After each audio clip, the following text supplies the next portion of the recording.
먹는 것부터 시작해 볼게요. 첫 번째는 단 음식을 먹는 겁니다. 혈당 스파이크라는 말 요즘 다들 많이 들어보실 텐데 이게 살찌는 것뿐만 아니라 여드름에도 안 좋아요. 혈당이 급격히 오르면 췌장에서는 인슐린을 분비하는데 이 과정에서 피지 분비가 늘어나게 되어 있습니다. 그리고 안드로겐 합성도 촉진되는데 이것도 피지성과 관련이 있습니다. 특히 이제 뭐 과일 주스나 탄산음료, 바닐라 라떼 같이 단 음료를 먹는 게 우리가 흔히 생각하는 뭐 밀가루, 우유 이런 거보다 오히려 더 안 좋을 수 있습니다. 두 번째는 정제탄수화물입니다. 면이나 쌀밥, 흰빵 이런 것들이 해당되죠. 흔히 이제 얘기하는 밀가루를 줄이면 피부가 좋아지더라 하는 것도 비슷한 원리입니다. 이것도 역시 단 음식과 마찬가지로 혈당 스파이크를 유발하기 때문에 인슐린 분비가 늘어나고 피지 분비가 늘어나게 됩니다. 그리고 특히 밀가루의 경우는 사람마다 다르겠지만 글루텐 성분을 잘 소화시키지 못하는 경우에 장에 자극을 줘서 피부가 또 추가적으로 안 좋아질 수도 있어요. 세 번째는 유제품입니다. 우유는 사실 혈당을 올리는 GI 지수는 밀가루나 이런 것들보다 낮지만 피지 분비를 올리는 IGF-1을 추가적으로 조금 더 자극할 수 있습니다. 그리고 요거는 사람마다 다르겠지만 우유를 소화시킬 수 있는 능력이 좀 부족한 경우에 장에 정말 많은 자극을 줘서 여드름을 더 많이 유발할 수도 있어요. 그리고 많이들 얘기하는 단백질 보충제에 들어있는 유청 단백질도 또 문제가 되는데 그래서 요즘은 대부분 유청이 분리된 단백질 보충제를 많이들 섭취하시는 것 같아요. 네 번째는 야식입니다. 혈당을 많이 올리는 뭐 양념치킨, 라면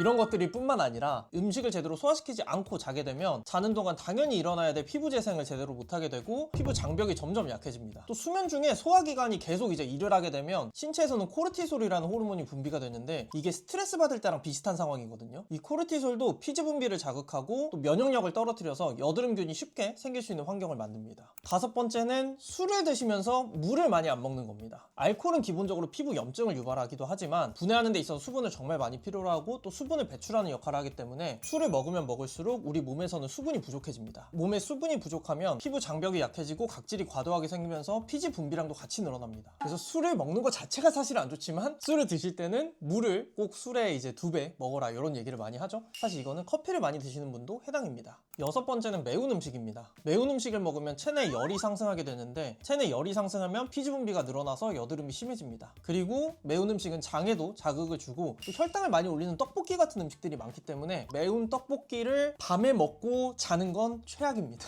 마지막은 과자 같은 초가공 식품입니다. 이런 과자들은 혈당을 빠르게 올리기도 하고 또 장내 유해균을 증가시키기 때문에 당연히 피부에 안 좋습니다. 단백질이 많이 들어간 과자는 어때요? 라고 물어보실 수도 있지만 그것도 사실은 가공 과정에서 장내 유해균을 증가시킬 수 있는 요소들이 많이 들어가기 때문에 기본적으로 이런 가공식품들은 피해주시는 게 좋기는 합니다. 그 다음 간단한 생활 습관들을 좀 짚어보면 여덟 번째는 더러운 스마트폰입니다. 사실 저 같은 경우는 자기 전에 이런 알콜로 휴대폰을 꼭 이렇게 소독을 한번 하고 자거든요. 근데 대부분의 분들이 이런 걸 안 하시는 걸로 알고 있어요. 스마트폰 같은 경우는 얼굴에 대기도 하고 또 손에 많이 만지고 또 손을 많이 만진 뒤에 또 얼굴을 만지고 이런 것들이 계속 반복되게 되는데 꼭 하루에 한 번 정도는 이런 뿌리는 알코올이나 알코올 스왑 같은 걸로 소독을 해주시는 게 좋습니다. 휴대폰뿐만 아니라 노트북 많이 쓰시는 분들은 노트북도 자주 소독해 주시면 더 좋아요. 아홉 번째는 누런 베개입니다. 자는 동안 우리가 생각하는 것보다 땀과 피지가 머리에서 정말 많이 분비되는데 그걸 매일매일 베고 또 얼굴에 비비면서 잔다는 건 아무리 좋은 화장품을 바르고 이런 걸로도 커버가 안 되거든요. 저 같은 경우는 베개 시트는 주 1회 바꾸는 편인데 아무리 못해도 2주에 한 장 정도는 바꾸시는 걸 추천드리고 이것마저 좀 어렵다면 수건을 깔고 주무신다거나 이런 것도 괜찮습니다. 그 다음은 베개와 마찬가지로 수건인데요. 사실 저 같은 경우는 샤워 한 번 할 때마다 수건을 하나 교체합니다. 이건 제가 직접 빨래를 하고 저희 집에 수건이 정말 많아서 그런 걸 수도 있어요. 이게 젖은 수건이 특히 화장실 안에서 마르는 과정에서 세균이 되게 많이 생길 수 있고 만약에 정말 교체하기가 어렵다면 진짜 많이 양보해도 하루에 한 장은 꼭 교체해 주시는 걸 추천드립니다. 그 다음은 머리 감는 습관인데요. 자기 전에는 꼭 머리를 감고 자는 게 좋습니다. 우리가 밖에서 가져온 뭐 먼지나 헤어 스타일링 제품 이런 것들이 베개나 이제 얼굴에 계속 자는 동안 묻으면 정말 피부에 자극도 많이 되고 트러블이 계속 생길 수밖에 없습니다. 만약에 도저히 나는 하루에 한 번만 감고 싶다라고 하시면 아침에 감는 것보다는 차라리 저녁에 감는 게 피부와 위생에는 훨씬 좋습니다. 그 다음은 운동 전후에 필요한 관리인데 운동 전에는 꼭 피부 커버 제품이나 선크림 같은 거는 말끔히 지우고 운동 후에 얼굴에 땀이 많이 났다면 바로 꼭 세수를 해주는 게 좋습니다. 운동을 하는 과정에서 이제 땀과 열이 배출이 돼야 되는데 커버 제품이라든지 선크림 아니면 이미 난 땀이나 피지가 모공을 막게 되면 여드름이 더 생길 수밖에 없어요. 저도 그래서 요즘에 주 4회 계속 헬스장을 가는데 여기 집에서 5분 거리거든요. 와서 딴 거 안 하고 진짜 바로 샤워합니다. 그 다음은 안경 관리인데 특히 이 안경 라인 따라서 그리고 코 받침 이쪽에 트러블 많이 나시는 분들이 되게 많아요. 휴대폰과 마찬가지로 이제 얼굴에 자주 닿는 물체이기 때문에 주기적으로 소독해 주시는 게 좋습니다. 그 다음은 밤에 늦게 자는 습관입니다. 10시부터 2시까지 이런 뭐 골든타임 같은 거 얘기 많이 하잖아요. 피부가 회복하고 재생해줘야 되는 시간이 있는데 그 시간에 숙면을 제대로 취하지 못하면 우리 피부는 이제 재생할 찬스를 놓치게 되는 거죠. 또 늦게 자서 잠이 부족해지면 스트레스와 관계된 코르티솔 수치가 불규칙해지면서 피지선을 자극하고 여드름이 더 생기게 됩니다. 15번째는 담배인데요. 그냥 안 좋습니다. 담배는 일단 기본적으로 체내 염증 수치를 굉장히 높입니다. 담배 연기가 기본적으로 사이토카인 분비를 굉장히 촉진하고 또 흡연을 많이 하면 피지 성분이 산화돼서 피지가 되게 끈적끈적하게 변하거든요. 그러면 조금 더 모공을 막기 쉬운 피지로 변화가 됩니다. 그래서 염증 수치는 올라가고 피지의 질이 안 좋아지기 때문에 끊으시는 걸 추천드립니다. 16번째는 과도한 스트레스입니다. 사실 뭐 줄이긴 어렵겠지만 스트레스와 연관된 호르몬인 코르티솔은 피지선을 자극해서 피지 분비가 늘어나게 되고 스트레스는 피부 장벽 회복 속도까지 늦춥니다. 사실 스트레스를 어떻게 줄여? 사실 여드름이 생기면 스트레스를 받고 스트레스 때문에 더 여드름이 생기는 미친 순환고리가 돌아가기 시작합니다. 하지만 최대한 그래도 줄이시는 게 좋아요. 그 다음에 세안이랑 면도에 관해서 좀 얘기해보고 싶은데 17번째는 오랜 기간 사용된 면도날입니다. 면도날은 기본적으로 아무리 못해도 한 달에 한 번씩은 바꿔주는 게 좋은데 오래 방치된 면도날은 세균이 그만큼 누적되게 되고 또 면도날이 점점 약해지면서 얼굴에 잔상처가 많이 나게 돼요. 그러면 그 상처를 비집고 세균이 들어와서 모낭염이나 여드름을 쉽게 유발할 수 있습니다. 면도날 같은 경우는 교체 주기도 중요하지만 알코올 같은 걸로 주기적으로 소독을 해주거나 밖에서 말리는 것만 해도 조금 도움을 줄 수 있습니다. 그 다음은 비누나 클렌징 폼으로 면도하는 습관입니다. 면도 전용 제품, 쉐이빙 폼이나 쉐이빙 젤을 사용해야 확실히 피부의 마찰이 줄어들면서 면도로 인한 자극을 최소화할 수 있습니다. 특히 예민하신 분들은 거품이 안 나는 투명한 쉐이빙 젤을 쓰시는 게 제일 좋아요. 19번째는 세안 전에 손을 안 씻는 습관입니다. 이건 뭐 너무 중요하기 때문에 꼭 세안 전에는 무조건 손 씻으시고 이것과 연결돼서 웬만하면 밖에서 손으로 얼굴 만지지 마세요. 20번째는 선크림이나 커버로션을 제대로 지우지 않고 자는 습관입니다. 웬만한 폼 클렌징이나 비누로는 선크림이나 특히 커버 제품은 잘 지워지지 않습니다. 그래서 뭐 클렌징 밀크,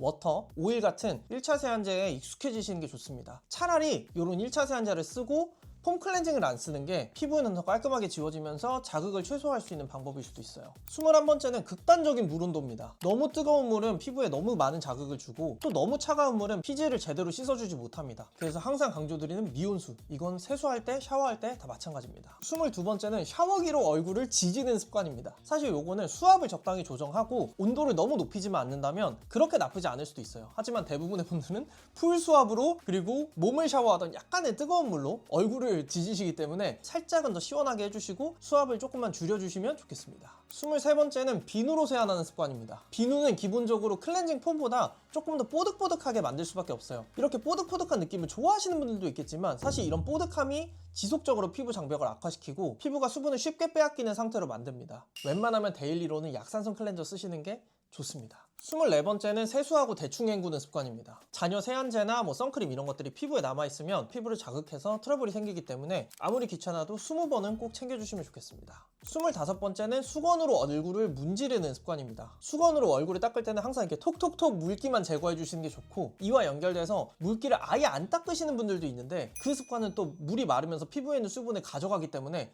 좋지 않습니다. 그 다음은 스킨케어로 넘어가 볼게요. 26번째는 아무것도 안 바르는 겁니다. 저희 채널 보시는 분들이야 뭐 잘 챙겨 바르시겠지만 여드름이 처음 나면 아무것도 안 발라야지, 피부에 자극 주면 안 돼 라고 생각하시는 분들이 꽤 있더라고요. 근데 오히려 역으로 아무것도 안 발라서 피부가 건조한 상태로 냅두게 되면 부상적으로 피지 분비가 더 늘어나면서 개기름이 더 많이 생기고 각질이 쉽게 쌓이면서 여드름이 폭발하기 시작합니다. 도저히 귀찮으면 올인원이라도 바르시고 스킨케어 제품 뭐 쓸지 모르시는 분들은 이 영상을 참고 부탁드립니다. 27번째는 너무 가볍게만 스킨케어하는 습관입니다. 뭐를 바르는 게 일단 좋기는 한데 그렇다고 너무 가벼운 제품만 바르게 되면 건조한 피부에서 피지 분비가 촉진되고 각질이 쉽게 쌓이게 됩니다. 그래서 내 피부 타입에 맞는 보습감의 제품을 써주는 게 정말 중요한데 모르시겠다면 이 영상을 참고해주세요. 28번째는 이와 반대로 너무 기름진 스킨케어를 써도 문제가 됩니다. 사실 적당한 유분감은 피부의 보습을 지켜주고 수분이 날아가지 않게 방지해주면서 피부를 오히려 건강하게 만들어줄 수 있어요. 건조한 겨울에는 적당한 유분이 피부 장벽을 지켜주는 역할을 하기도 합니다. 근데 다만 그런 유분이 과하게 되면 모공을 막으면서 여드름이 쉽게 생길 수밖에 없어요. 결국에는 내 피부 타입과 계절에 맞는 유수분 밸런스를 잘 지켜주는 게 모든 여드름 스킨케어의 핵심입니다. 29번째는 너무 자극적인 스킨케어 성분입니다. 대부분의 한국 스킨케어 제품들은 굉장히 순하게 나옵니다. 근데 다만 고기능성으로 피부 자극을 어느 정도 동반하는 성분들, 뭐 레티놀이나 레티날, 그리고 약국 연고 같은 제품들을 너무 자주 무분별하게 사용하게 되면 피부 장벽을 오히려 해칠 수 있습니다.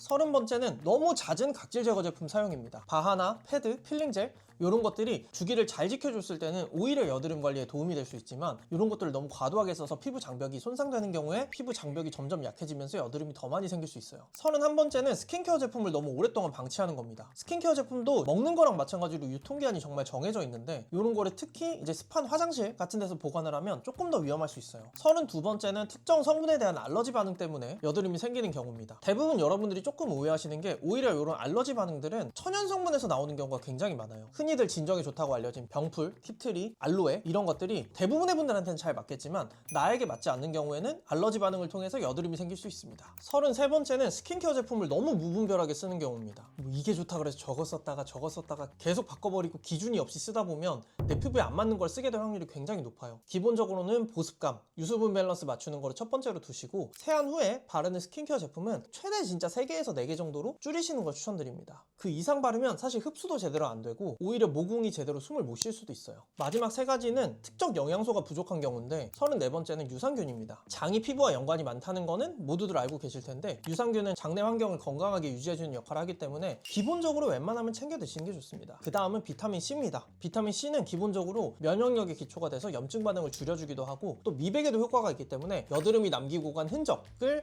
어느 정도 완화시켜주는 역할을 할 수도 있습니다. 마지막은 오메가3인데요. 오메가3는 항염작용을 하기로 유명한 영양소기도 하고 오메가3가 충분히 공급이 되면 피지 자체가 조금 더 연하게 바뀌어요. 그래서 더 분비도 잘 되고 모공을 조금 더 덜 막을 수 있는 피지가 되거든요. 여드름 영양제 관련해서는 또 만들어둔 영상이 있어서 요건 참고해 보시고 여기서 추천드리는 3가지 외에 뭐 피지를 줄여줄 수 있는 판토텐산, 수면에 도움을 주는 마그네슘 같은 것도 도움을 줍니다. 아무리 뭐 약도 잘 챙겨 먹고 스킨케어도 잘 하고 해도 이 중 또 몇 가지 원인으로 여드름이 또 생길 수 있습니다. 또 반대로 누구는 여드름이 안 생길 수도 있어요. 그렇지만 여러분이 여드름 고민이 있으시다면 이런 것들을 한번 점검해 보시고 몇 가지만이라도 좀 줄이는 영상이 됐으면 좋겠고요. 그리고 또 여드름 생기는 습관이 대부분 건강한 것도 바로 좀 연결이 되기 때문에 건강한 생활 습관을 위해서라도 내가 몇 개 정도 하고 있는지 한번 체크해 보시면 좋을 것 같습니다. 여드름 관련해서 같이 보실 수 있는 영상들은 고정 댓글이랑 더보기란에 한번 정리를 해둘게요. 시청해 주셔서 감사합니다.